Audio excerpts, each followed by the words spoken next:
So how did Vidal Sassoon discover you? Like what? Well, he didn't discover me. I went to London on a course, and they chose me because they felt I had something to offer, and took me as a young apprentice in their salons. But I got so disheartened, to be honest. I didn't know, I was too young, but I didn't feel comfortable. I thought I was losing my love of the profession. I'd gone into it at 14, and by 19, 20 in London, and being Australian, you can understand, you lived in an area called Earl's Court. It wasn't cool to be Australian in those days.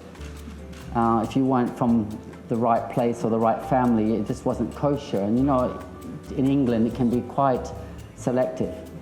But I didn't stay. I ended up falling in love and went and going to Paris, and was introduced to Alexandre Paris, as his title was called.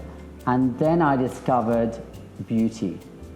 What did he teach you? Well, the French have a wonderful way of making a woman look terribly sexy.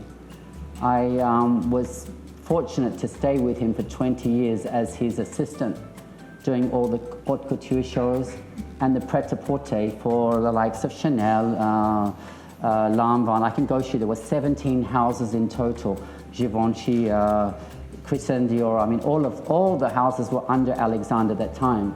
And I was being mentored by him as his personal assistant. And I tell you, I'm so lucky today that I learned some of the skills and things from a bygone era.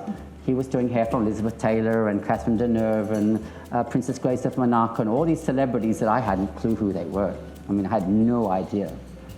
So, and then Vidal came after, or? No, Vidal came first. I went to London directly. Okay. Sorry to jump off line. I'm very good at jumping off line. I went to London straight from Hong Kong and went and studied at Vidal Sassoon in the academy, and then they thought I had something to offer and offered me a job as an assistant in one of their salons, in fact their Bond Street salon. And I spent a year and a half working with Vidal. What was he like? He wasn't there full time. He had already opened LA. I was working under a hairdresser named Christopher Brooker, who was Vidal's main man in London, but Vidal was flying in and out. And it was amazing, but the problem that I had felt at Vidal, that it never, I didn't know, I was too young at the time to really understand, but I don't think he really made women look more beautiful. It was all about architecture, about precision, about the beautiful line, the beautiful cut. If you were a beautiful girl, you looked stunning. But if you didn't look as pretty as some of the other women, you just looked like pork chop to me. Didn't he